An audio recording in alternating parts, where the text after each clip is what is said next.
everyone. This is John Daly. I'm here again with Bernie Goldberg for another episode of the No BS Zone. How's it going, Bernie? So far, so good, John. How about you? Doing okay, thank you. So today we're going to Cold enough cold enough in Colorado? It is. It's about 9 degrees now, which is actually sort of a hot streak for what we've been seeing. We've been under zero for a few days in a row now, but that's nothing.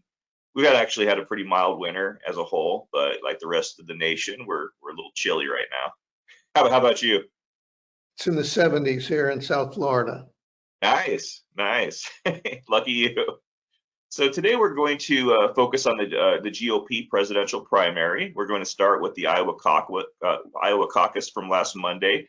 Things shaped up pretty much exactly how the polls said they would. Trump won with 51% of the vote, and DeSantis, who had a pretty big ground game in Iowa, he came in a distant second at 21%. He narrowly edged out Nikki Haley, who came in, I think it was a little over 19%.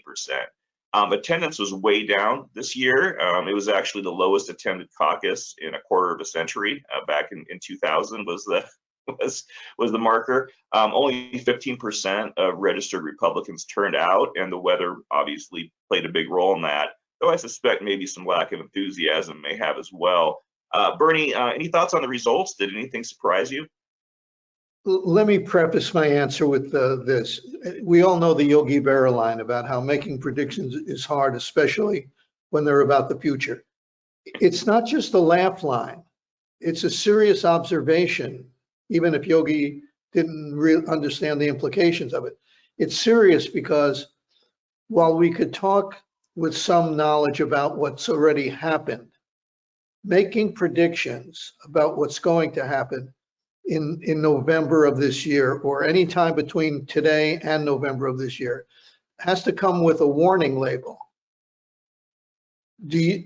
I might think that Joe Biden and Donald Trump will be the two nominees. You want to put money on it? I mean, I don't know what's going to happen tomorrow, let alone a month from now. I don't know. I suspect Donald Trump will be the nominee given what happened in Iowa, but Joe Biden, is he gonna make it all the way? A lot of people I talk to don't believe it at all. So again, we could talk about what's happened. I feel comfortable with that. Talking about the future, don't hold it against me if I get it wrong. Donald Trump, as you correctly said, won 51% of the vote. Let's remember that means that he didn't get 49% of the vote. 49% of Iowa voters wanted somebody other than Donald Trump. The implications of that going forward are unknown. Again, it looks like Donald Trump's going to get the nomination, but there are a lot of Republicans, who would rather have somebody else. And that's what New Hampshire is going to be about. Is that somebody else going to be Nikki Haley? It's not going to be Ron DeSantis. And how long can either of them go on if they don't do well in New Hampshire? So that's the question. Let's remember that Donald Trump got half the vote, but he didn't get the other half of the vote. Yeah, I was sort of taken back. Usually, I think polling is always valuable. State polling always ends up, not always, but a lot of times ends up being a little off, but it was right on the nose this time. And I thought there was a chance that Haley would manage to come in second in Iowa. She had built some momentum there. Though Iowa really wasn't part of her political strategy at first, she only started spending a little more time there once her poll numbers were on the rise, just nationally. But she's always been much more focused on New Hampshire, which we'll talk about in a couple minutes. There was some exit polling that was done. Exit polling, you always have to take a little bit with a grain of salt because, not everybody talks to these people that are at the poll booths. But I did find, what was reported sort of interesting. 25% of caucus goers said they won't vote for Trump in the general election. That surprised me. These are Republicans, so that did surprise me that many said they wouldn't vote for him in the general election. What percentage? 25. It's a lot. Yeah, no, I was kind of taken back by that. Like you said, a little less than 50% voted for non-Trump candidates, but and maybe they'll change their mind. But as of this time, 25% said they would not vote for him in the general election. 64% said that even if Trump is convicted of a crime, that he will still be fit to be our president. That was sort of interesting. 65% said that Joe Biden did not win the last election, at least not legitimately. So all sort of interest, kind of gives you a good gauge of how Republicans are thinking in Iowa. Personally, I find that depressing. I've got a column coming up Monday on why, after all these years, Donald Trump's, well, not Donald Trump's critics, but the critics of Donald Trump's supporters still don't understand why they stick with him, given January 6th, given the indictments, given the level of dishonesty. They just can't understand it. And until they understand it, they're going to have a tough time beating Donald Trump. You have to understand what the column is about is, if you don't understand why they're supporting Donald Trump, you're not going to be able to defeat Donald Trump. Monday column. I hope everybody watches it, looks at it. Look, All John, right. there have been 7 Republican caucuses since 1980. And in only 2 of them, 2 out of the 7 since 1980, did the winner of the Iowa caucus go on to win the nomination. In only one case, that was Dolan and George W. And in only one case, in W's case, did he go on all the way to win the presidency. I am not saying that Donald Trump won't win the nomination. I am not saying that. If I had to bet, I'd bet he will win the nomination. But Iowa is hardly a gauge of you're shaking your head. I'm glad you're nodding in agreement. It's hardly a gauge of what the future looks like. No, that's true. And I think Cruz won last time. They had, back in 2016. I think Santorum won before him. So yeah, you're right. I mean, it's not very predictive of who's going to go on. But this year is not the same as other years. That's true. I mean, Donald Trump, as I said, he won 50% and his opponents won the other 50%. But 50% is a lot. Oh, yeah. And it's indicative of something, I would think. And if I had to bet today, and here goes the predictions that I don't want to be held to, I'd say Donald Trump's going to win the nomination. I think Biden will win the nomination the way they've stacked, which they put roadblocks against anybody who wants to run against him. The Democratic Party has. But between now and November, are we supposed to believe that Joe Biden, who looks frail on camera, is going to make it all the way? If I had to get 51% yes, 49%, I'm not so sure. Before we move on to New Hampshire, Bernie, how badly are you going to miss Vivek Ramaswamy? Let me give you a serious answer to your snarky question.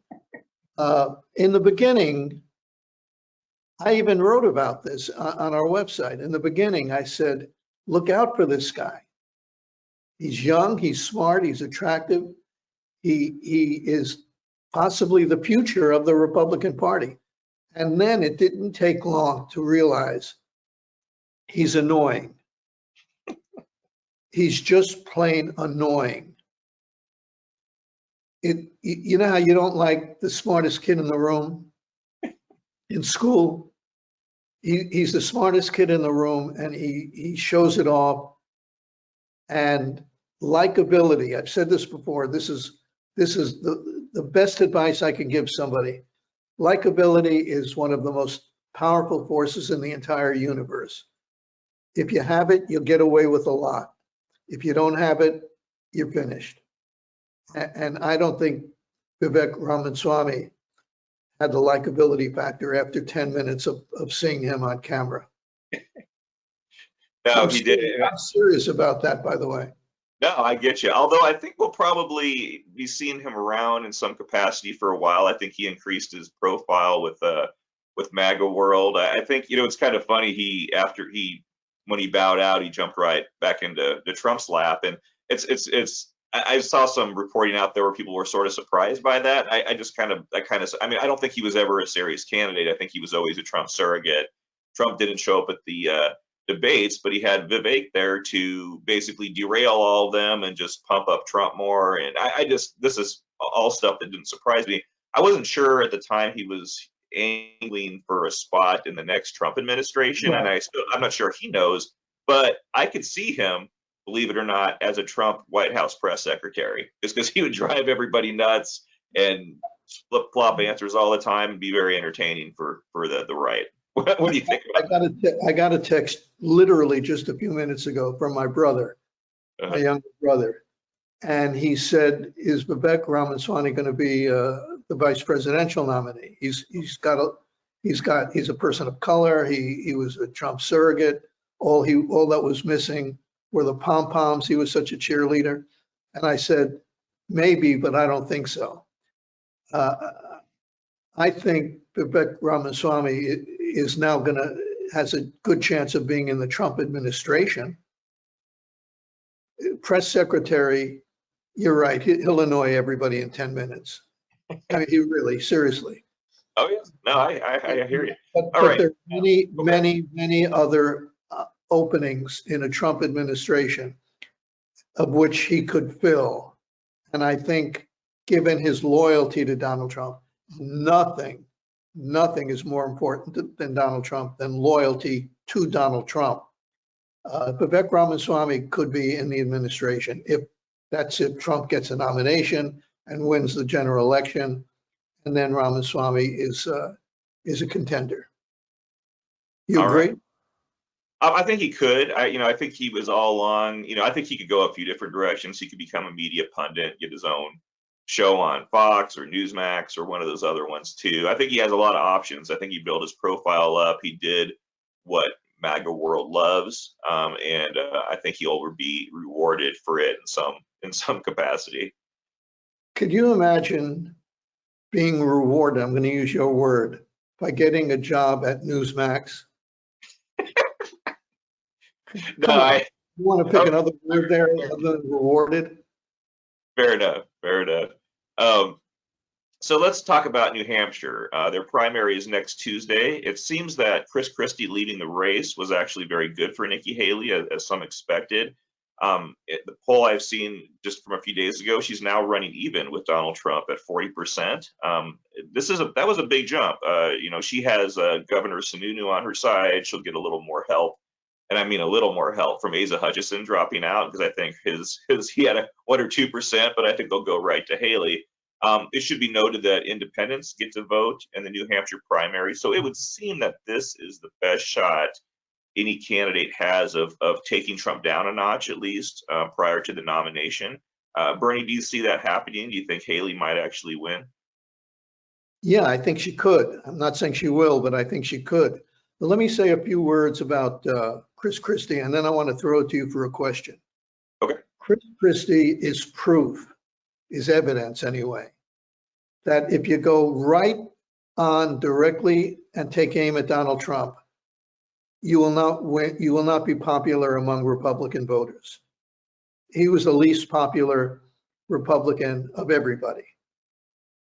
Not necessarily in the polls, but if you polled, well, let me rephrase that, not necessarily in New Hampshire if he had stayed in the race, but he just was widely believed to be the least popular Republican. So if you go to Donald Trump, what's that? At least popular among Republicans. Yeah, right? yeah. So if you go after Donald Trump head on directly, you can't win. If you go after him with glancing blows, as DeSantis and Haley did, well, you're going to finish second or third. What do you do? I mean, this is a question for you, John. What do you do now that we're in New Hampshire? Do you go after Donald Trump? Does Nikki Haley go after Donald Trump head on, no fooling around, gloves off, and risk losing his MAGA supporters? Or does she continue going after him with glancing blows? And then you're not sure, I mean, is she strong enough? I mean, is she strong enough to take on Donald Trump? I think it's a dilemma for the Republican remaining in the race. Oh, it's definitely a dilemma. So I wrote, I think it was back in May, I wrote a piece about Chris Christie, his candidacy, and what I was hoping for it. I think I was hoping, and it did not happen, that part of it was because Trump wouldn't get up on the debate stage with him, so he was able to miss a lot of those blows. But I think you have to hit harder at Trump than Christie was doing. You don't even have to hit quite as hard as he did. But I was hoping that him being in the campaign and him being on the debate stage saying these things would normalize this, because I think you can't, if you're too afraid to go after Donald Trump on his most glaring weaknesses, you might stay a little more popular with the party, like Nikki Haley has or Ron DeSantis has, get into double digits in the polls. But distant second is no different than coming in dead last when it comes down to it. And yeah, that's right. Good point. Yeah, I think you got to take chances, and it's interesting. Right at the end, both DeSantis and Haley saw this, and I think noticed, okay, I got to start hitting the Trump a little bit harder. But I think it's too late at this point, and I think the GOP just as a party has been handed one opportunity after another. If they wanted to be rid of Trump, they should have been tougher after January 6th. They should have been tougher after the Mar-a-Lago thing. They should have been tougher after the midterms. But every time they're too afraid to go in there and really tell the truths, go in there and talk about his greatest weaknesses, they always want to dance around it. And when it's only Chris Christie and Asa Hutchinson that are willing to call out these things, they look like the outliers. They look like the weirdos in the party, the ones that aren't, saying what everybody else in the party believes or is supposed to believe. And it's not enough. You got to have more of a consensus. You got to have more people doing that, and they just haven't been willing to do it. And this may be the most important thing I can say this morning. They understand what the Republican Party has become. Yeah. It's not a Chris Christie party. It may not be a Nikki Haley party. It is a party that doesn't care about policies. It cares about the man, Donald Trump. That was true in Iowa. Iowa voters didn't vote for Donald Trump because they like his policies. They voted for Donald Trump because they like Donald Trump. And Donald Trump, I got to be careful how I say this, may be becoming a more normal Republican. Hang on. Not in terms of his personality. If he called me and asked for my advice, which he did once before, back in 2015 or 16, when he didn't run, and I didn't give him advice. But if he called for advice now, I'd say, Donald, if you want to win, 2 words, shut up. Or as they said in the Midnight Express movie, the movie with De Niro and somebody else. He was a bounty hunter. Midnight Run, Charles Grodin, you mean, right? Yeah. He said, I got 2 words for you. Shut the F up. And I would give advice to Donald Trump to shut up if he wants to win. But here's what I mean by becoming a more normal Republican. He's got a real, the polls tell us that he's picked up a lot of votes among Black Americans, more than the usual, 8% or whatever it is. He's picked up a lot of votes among Hispanic Americans. He may win. Younger Americans have deserted Joe Biden. They may sit home on election day, which is tantamount to a vote for Trump, or they may come over to Donald Trump, actually. He may, and has a real shot at winning over suburban voters. Now, a lot of this may be because none of them like Joe Biden, think he's too weak, ineffective, too old, and all that. But if Donald Trump tones it down, he has a shot of winning the demographics that a regular, normal Republican could win. And I'm anxious to hear if you think I'm crazy, but I think Donald Trump has the opportunity to become a more sane-looking, more normal, more traditional Republican if he plays his cards right. Oh yeah, I think the opportunity has always been there for him to be more normal and more sane. It's whether or not he's willing to take it has always been the question. No, And, you know, not willing, capable. capable. No, I mean, that's, people kind of go back to the first 2 years of the Trump presidency, and he basically delegated some things to the GOP establishment, to traditional Republicans, people who've been around the block a while. And I think those were his best policies. You know, he ran on one thing when it came to tax reform. And then when he got into office, he basically said, had Paul Ryan go ahead and make that, take lead on that. And he just said he'd sign whatever they put in front of him. And he did, to his credit. The Supreme Court picks were all the GOP establishment, the Federalist Society people. This is stuff that any traditional Republican would have given. So I think if he is to do that, it benefits the party, it benefits the country. But yeah, just when he's left to his own devices, it's a whole different story. So yeah, the opportunity is always there, for sure. Let's acknowledge that Iowa is not typical of the United States of America. Okay, let's just acknowledge that. We all know the reasons. But Donald Trump won 98 out of 99 counties. That means he won suburban voters. He won, I don't know if he won younger voters, but he won rural voters, which we know. You can't win 98 out of 99 counties without appealing to a wide swath of demographics. Now, Iowa is not typical of New Hampshire, and it's not typical of Kansas or Illinois or California and all that. But when you win almost 100% of the counties, you have to appeal to more than your base, unless your base has become a more broad piece of the Republican establishment. If your base now includes suburban voters, elderly voters, younger voters, more Black voters, more Hispanic voters, if that becomes your base, Donald Trump will win in 2024, and Republicans will win going forward after that.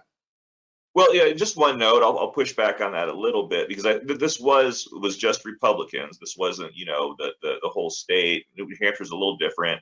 And it was just 15% of registered Republicans in Iowa. These are the diehards. These are the people that would really go out there in just terrible, terrible weather and show their support for a candidate. So I don't think that's necessarily a great conclusion to draw, as far as how diverse his appeal is.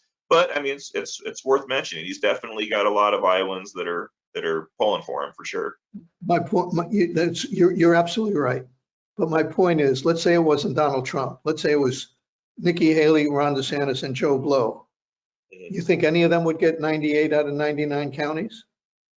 If Only Trump was in the race, no. Yeah, I don't think so either. But Trump did. Right. All I'm saying is that should tell us something, even though it was only Republican voters, only in Iowa, only diehard voters came out because it was so cold. But if it was Haley, DeSantis, and Mitt Romney, none of them would have gotten 98 out of 99 counties. But Trump did. And as I say, that should tell us something about his appeal. That's all I'm saying, something. Oh yeah, no, very, very passionate supporters, for sure. Bernie, just real quick before maybe we can get like just a sort of a quick little back and forth on this. Haley says in the lead up to the New Hampshire primary, she's not going to participate in the debates unless Donald Trump finally does. That's probably not going to happen, right? You don't see a debate coming together now, right? Or maybe you do. Okay. No, I don't. But I do think this. On the one hand, I applaud her for saying, I'm tired of this BS. I'm not going to debate DeSantis where we fight with each other while Donald Trump sits at Mar-a-Lago or wherever he is with his feet up on the ottoman, enjoying it. I'm not going to do that anymore. Screw that. I admire her for that. But in New Hampshire, when you don't debate before the election, they take it personally. And that may be a negative. It should be a negative for Donald Trump. Right. I mean, I could understand why he's saying, look, I'm so far ahead of these two clowns. I'm not going to go up there and risk losing support. I have nothing to gain and a lot to lose. I get it. I get it. But this is the opportunity for Nikki Haley in New Hampshire.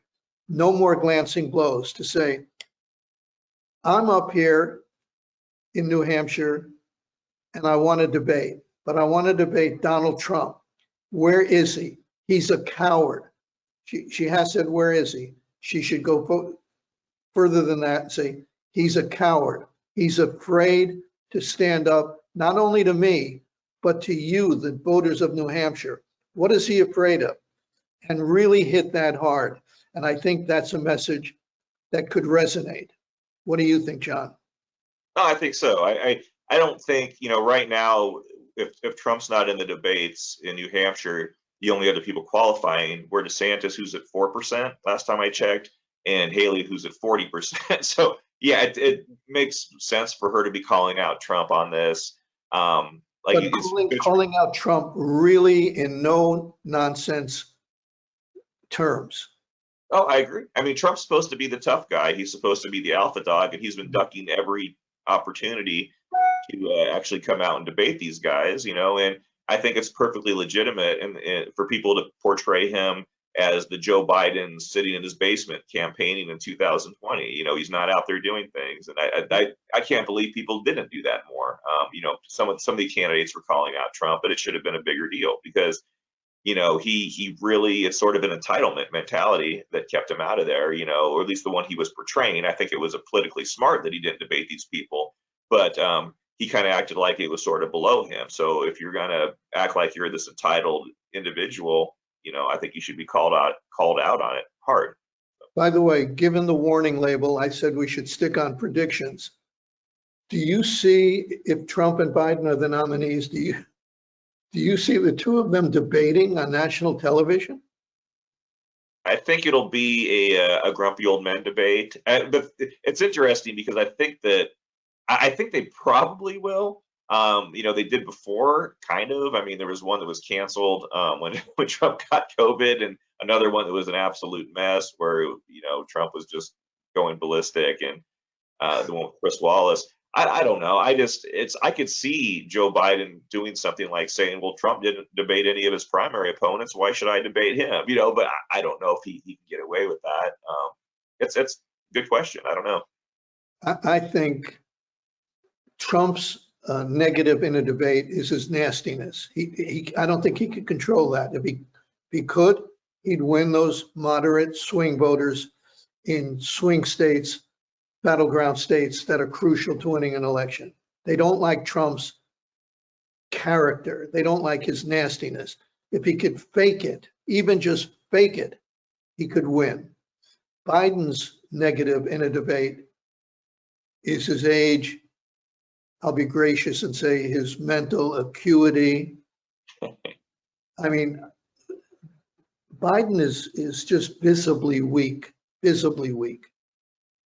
And he doesn't convey confidence in him, that the voters should have confidence in somebody like. He doesn't convey the kind of confidence you'd expect from somebody to stand up to world leaders who are not our friends. So a debate between those two, I don't know, man. I just don't know. Much to be left desired, right there. So, last topic I wanted to talk about was the Republican endorsements that Donald Trump, a slew of them, started receiving them even prior to the Iowa caucus. They included every member of the GOP House leadership, a lot of governors, former governors, a whole bunch of U.S. senators like Mike Lee, J.D. Vance, Lindsey Graham. Both senators from Florida, Rick Scott and Little Marco, that's Ron DeSantis' state, where the governor won re-election there by a whopping 20 points just a little over a year ago. And what's interesting is I think all those senators that I just listed, and Ted Cruz is another one who just jumped on board, I think it was yesterday. At one point or another, I think each one of those actually warned the country how terrible it would be to put Trump in a position of power. And that was back before, Trump tried to steal the election, before January 6th, before the criminal indictments, before all of these elections that Trump lost for the GOP. But now these same guys, they're all in. They're saying he's the Republicans' best bet, despite Nikki Haley doing much better and Joe Biden against in all these polls. So Bernie, most Trump supporters, comes from a question somebody had asked us. Most Trump supporters and Trump himself, they insist that Trump is taking on the GOP establishment. They always talk about that. But hasn't it been quite clear for a while that Trump is the GOP establishment? That's the key point. That's the Right. most important point we could make today, that he has become the GOP establishment. Everybody who says they hate him because he's dishonest, because he's crude, because he's vulgar, because he led at least a riot, if not an insurrection, that is the Republican Party today. That is who they want. The reason they don't want Nikki Haley, we'll see about how much they don't want her after New Hampshire, but the reason she got 19% and not 50% is because she's civil, she could compromise, she's reasonable. They don't want that. They want Donald Trump. That is the most important point we could make, that he has become the establishment of the Republican Party. Yeah, to me, and that's been true for a while. It's just bizarre to me that people still run on this, because you can't be anti-establishment when everyone in the establishment is tripping over themselves to endorse you before even a single vote has been cast in this primary. But the reason they have, I think, is the crazy train is leaving the station. There's Trump on the side, Trump. The crazy train is about to leave the station. Get on board before we leave, or it's going to be too late to get on board. And by getting on board means you don't want Trump as your enemy. You don't want him as your enemy.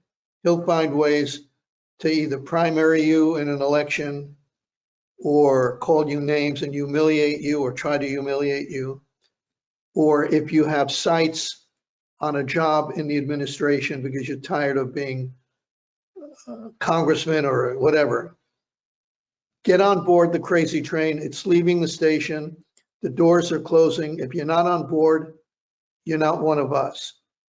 That's why they're getting on board. That's why he's getting all these endorsements, in my view. I agree. I remember I laughed out loud a couple of weeks ago now when I saw Kevin McCarthy say that he would love to be in the Trump administration. And I'm like, this guy has completely handed over all of his manhood to Trump. It's one of the things I find most fascinating, and it's not about politics. It's about human nature.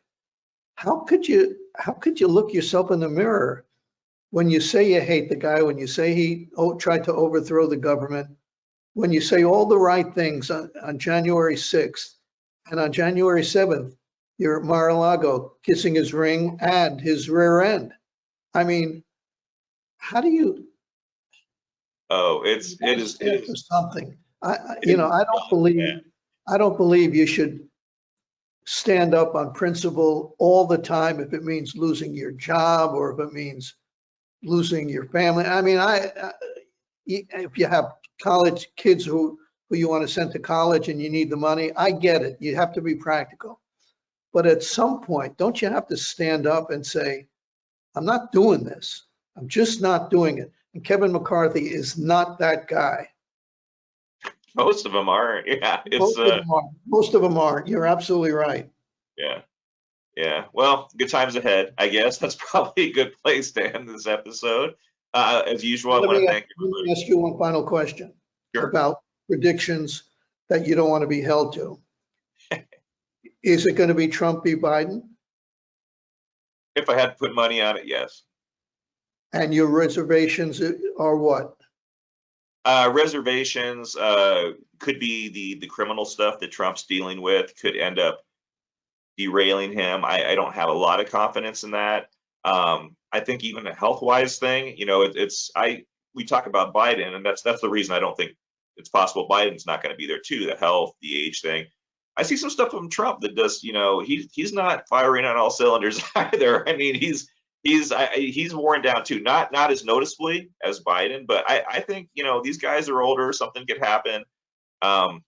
It's not set in stone, but if I was to put money on it, I would say Biden and Trump. Well, let me just respond quickly. He could be convicted. That will help him with GOP voters. With GOP voters, right? Yeah, because we're talking about, will it be Biden versus Trump, not who's going to win.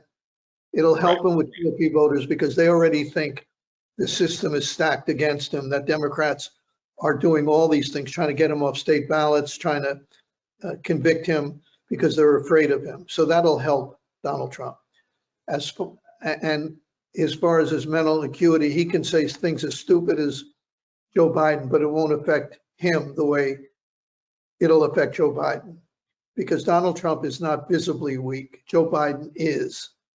And any slip up with Donald Trump, with Joe Biden, will confirm voters' concerns about his physical and mental health. So while I think it, as you do, that it'll be Trump v. Biden 2.0, I think there's a much better chance that Trump will make it to the finish line than Biden will. Although, if I had to bet, I'm betting Biden will go all the way to the finish line, not win the election, but win the nomination. Right. I'm less sure of that than I am with Donald Trump. Yeah, I think that's fair. I think that makes perfect sense. So, all right, Bernie, anything you'd like to say to people before we shut it down? Only please, and I'm serious about this, please tell your friends about us. Tell them to sign up. The more viewers and readers that we have, the more influence that we have. John Daly is already a major force in American culture and politics. That's I right. need a little more recognition. So please tell all your friends, give your friends a gift subscription. You know, Valentine's Day is coming up. Just give them a gift subscription. Come on, do it for us. I'm asking you as a friend, do it for us. That's my final. Yes, that is a romantic gift for sure. So definitely want to pump that. All right, thanks everybody. Bernie, you have a great day. All right. You too, John. Thank you.